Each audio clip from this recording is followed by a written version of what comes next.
University classes. Formation of company का ये है वीडियो नंबर 2 और फर्स्ट वीडियो में हमने फॉर्मेशन ऑफ कंपनी के स्टेज नंबर 1 को, जिसे हम प्रमोशन स्टेज कहते थे, इसके बारे में कंप्लीट डिस्कशन कर लिया था।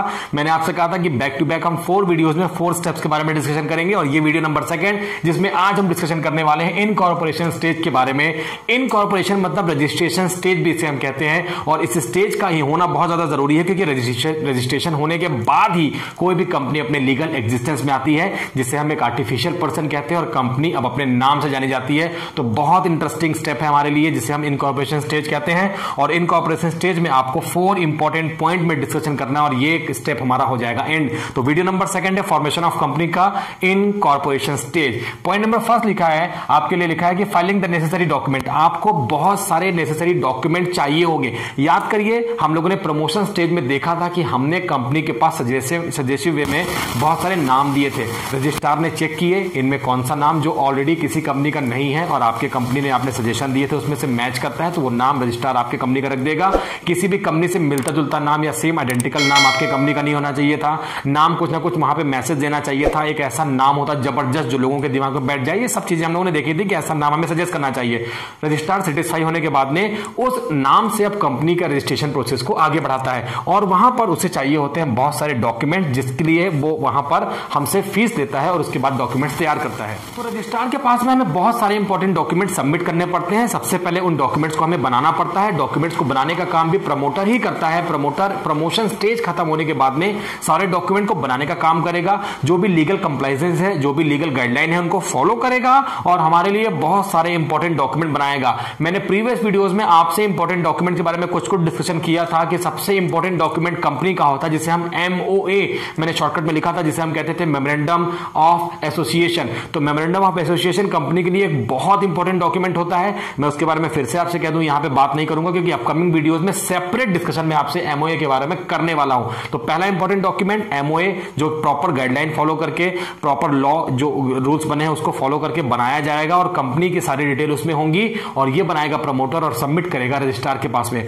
दूसरा इंपॉर्टेंट डॉक्यूमेंट जिसे हम कहते हैं AOA, जिसे हम कहते हैं आर्टिकल ऑफ एसोसिएशन, कंपनी का सेकंड इंपॉर्टेंट डॉक्यूमेंट है। ये भी प्रमोटर बनाएगा और उसके बाद सबमिट करेगा रजिस्ट्रार के पास में। इसके अलावा हमें प्रोस्पेक्टस बनाना होगा क्योंकि अल्टीमेटली जब कंपनी बन जाएगी और कंपनी अपने शेयर को पब्लिक में बेचेगी तो प्रोस्पेक्टस एक होता है। प्रोस्पेक्टस में कंपनी की सारी डिटेल लिखी जाती है कि कंपनी क्या है, कंपनी के डायरेक्टर कौन है, कंपनी का कितना टर्नओवर का एक्सपेक्टेशन है, कंपनी अगर पिछले कई सालों से चल रही है तो कंपनी में क्या क्या चीजें हो चुकी है, कंपनी का फाइनेंशियल साउंडनेस क्या है, कंपनी ने पैसा कहां से इकट्ठा करने के बारे में सोचा है, कंपनी के नंबर ऑफ शेयर होल्डर्स कितने होंगे, कंपनी के एम्प्लॉइज कितने होंगे, कंपनी कहां बिजनेस करेगी।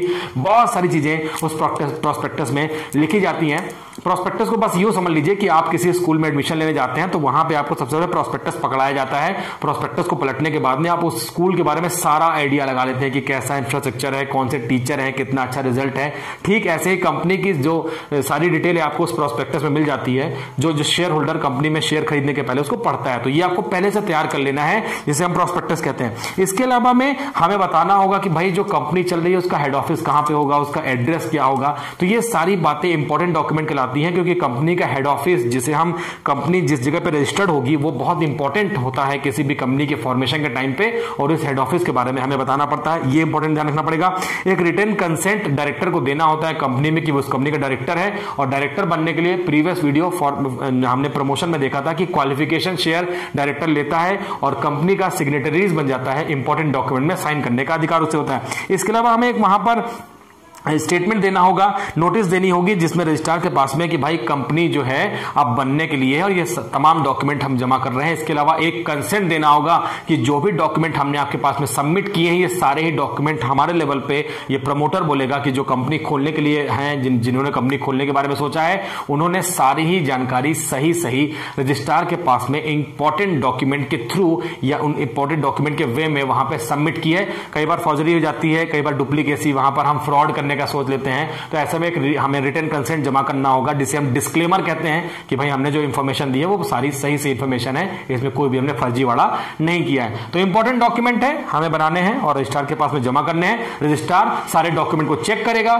सारे डॉक्यूमेंट को चेक करने के बाद में उसको लगता है कि हाँ सारे डॉक्यूमेंट ऑथेंटिक हैं, ये प्रॉपर वे में बने हुए हैं, इनमें कोई डुप्लीकेसी या फर्जीवाड़े के चांसेस नहीं है, तो फिर वो चेक करेगा कि भाई पेमेंट ऑफ फीस, अब आपको पेमेंट फीस की कर देनी है। और पेमेंट की फीस अगर एक बार हो जाती है है तो फिर आपने क्या डॉक्यूमेंट लगाए थे, क्या नहीं लगाए थे काम के नहीं, क्योंकि पेमेंट ऑफ जो फीस, रिसीट्स की फीस जो है, पेमेंट आपने जो जमा किया रजिस्ट्रेशन की जो फीस है ये डिसाइड होगी। और रजिस्ट्रेशन की फीस अगर आप जमा कर देते हैं उसके बाद से ये इस बात का प्रूफ हो जाता है कि भाई आपने अगर पेमेंट कर दी और रजिस्ट्रार ने पेमेंट के पहले सारे डॉक्यूमेंट अच्छे से देख लिए थे और उसके बाद ही उसने फीस दी थी, तो ये इस बात का प्रूफ हो जाता है, पेमेंट की जो रिसीप्ट्स होती है इस बात का प्रूफ हो जाता है कि हाँ भाई अगर रसीद कट गई है मतलब आपने सारे डॉक्यूमेंट सबमिट कर दिए हैं। स्कूल में आपने एडमिशन लिया, आपका एडमिशन हो गया, आपने टीसी जमा की होगी, आपने प्रीवियस ईयर की मार्कशीट जमा की होगी, आपने कैरेक्टर सर्टिफिकेट जमा किया होगा, अपना आईडी प्रूफ जमा किया होगा, तब तो आपका नाम लिख गया, तब तो आपके नाम की रसीद फट गई वहां से स्कूल से। ठीक ऐसा ही अगर एक बार रसीद आ गई है, रिसीप्ट्स आ गई है, तो इस बात का प्रूफ है कि आपने ऑलरेडी सारे डॉक्यूमेंट वहां पे जमा कर दिए हैं। अब बात ये है कि जो रजिस्ट्रेशन फीस है ये कैसे डिसाइड होगी, तो जितना ज्यादा आप कैपिटल से बिजनेस करना चाहते हैं, जिसे हम ऑथोराइज्ड कैपिटल कहते हैं, इस टेक्निकल टर्म के बारे में भी हम अपने फीचर में बात करेंगे। तो ऑथोराइज्ड कैपिटल होती है कंपनी की और उस ऑथोराइज्ड कैपिटल के क्वांटम ऑफ अमाउंट के बेसिस पे ही कंपनी के रजिस्ट्रेशन की फीस होती है। जितना ज्यादा हमारे पास में हमारी ऑथोराइज्ड कैपिटल होगी उतने ही एक सर्टेन परसेंटेज ऑथोराइज्ड कैपिटल का रजिस्ट्रार के पास में हमें फीस जमा करनी होती है और रजिस्ट्रार उस फीस को लेने के बाद में एक रिसीट देता है जिसे हम कहते हैं फीस जमा करने की रिसीट्स। अब रजिस्ट्रार ने चेक कर लिया कि भाई फीस जमा हो गई है, उसके बाद वो करेगा रजिस्ट्रेशन। रजिस्ट्रेशन करने के पहले रजिस्ट्रार फिर से एक बार चेक कर लेगा, अपने आप को अश्योर कर लेगा कि भाई जो डॉक्यूमेंट आए हैं वो ऑथेंटिक हैं, सही हैं, सारी फीस सबमिट हो गई है, कोई ऐसा तो वर्क नहीं है जहां पे फॉर्म सही तरीके से ना भरा गया हो।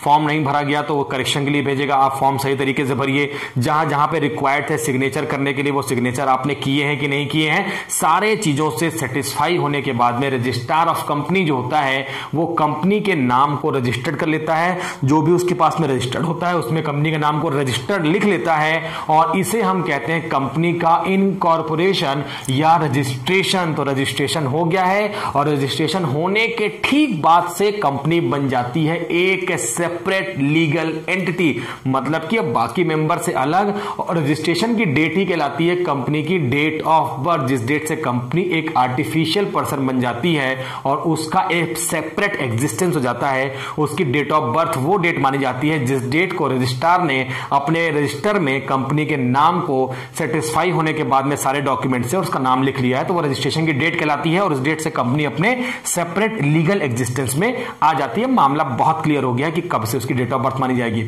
अब इसके बाद क्या होगा, इसके बाद अगर लास्ट देखते हैं तो लिखा सर्टिफिकेशन ऑफ इनकॉर्पोरेशन।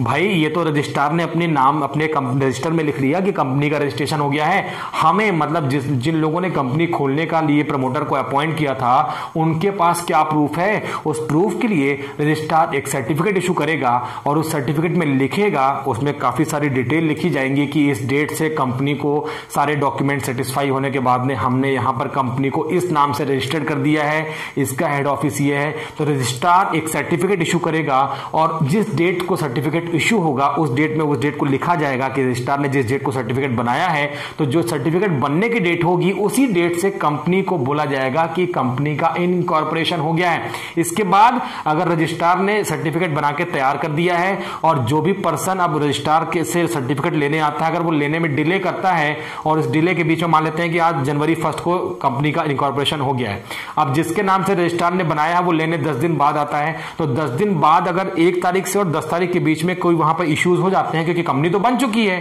तो ऐसे केस में जो डेट ऑफ बर्थ है वो तो जनवरी 1 ही मानी जाएगी, भले ही आपको वो सर्टिफिकेट आपने रिसीव किया हो आफ्टर 10 डेज। तो जो डेट लिखी है सर्टिफिकेट में उसके बाद से जो भी काम होंगे, जो भी लीगल वे में वहां पे कंपनी बिजनेस करेगी, फिर किसी ने फ्रॉड ही कर दिया हो कंपनी के नाम से, तो कंपनी उसमें फंस सकती है कि कंपनी अब एग्जिस्टेंस में आ चुकी है फ्रॉम द जनवरी 1 से। तो ये बात ध्यान रखनी है कि जो डेट रजिस्ट्रार ने लिख दी है रजिस्ट्रेशन सर्टिफिकेट में वो ही कंपनी की इनकॉर्पोरेशन डेट या रजिस्ट्रेशन डेट या डेट ऑफ बर्थ मानी जाएगी। उस डेट से कंपनी अपने आप में सेपरेट एग्जिस्टेंस में आ चुकी होती है, आपको ध्यान रखना है। तो मामला बहुत क्लियर है कि आपको सर्टिफिकेट मिल गया है जो इस बात के लिए काफी है कि कंपनी का एग्जिस्टेंस हो चुका है, कंपनी बन चुकी है। और रजिस्ट्रेशन स्टेज में हमें सिर्फ इतना ही देखना था, तो हम लोगों ने 4 इंपॉर्टेंट पॉइंट देख लिए हैं कि हमें जरूरी डॉक्यूमेंट कलेक्ट बनाने होते हैं, रजिस्ट्रार के पास सबमिट करने होते हैं, पेमेंट करनी होती है फीस की, वहां पर रजिस्ट्रार रजिस्ट्रेशन करके आपको एक सर्टिफिकेट इशू करता है और कंपनी की दूसरी स्टेज जिसे हम इनकॉर्पोरेशन स्टेज या रजिस्ट्रेशन स्टेज कहते हैं कंप्लीट हो जाती है। इस वीडियो में इतना ही, नेक्स्ट वीडियो में फिर से मिलेंगे स्टेप नंबर 3 जिसे हम कैपिटल सब्सक्रिप्शन स्टेज कहते हैं। तब तक इस वीडियो को देखिए, एंजॉय करिए, कमेंट सेक्शन में मैसेज करिए, लाइक करिए, शेयर करिए और नेक्स्ट वीडियो को वेट करिए। फिर मिलते हैं।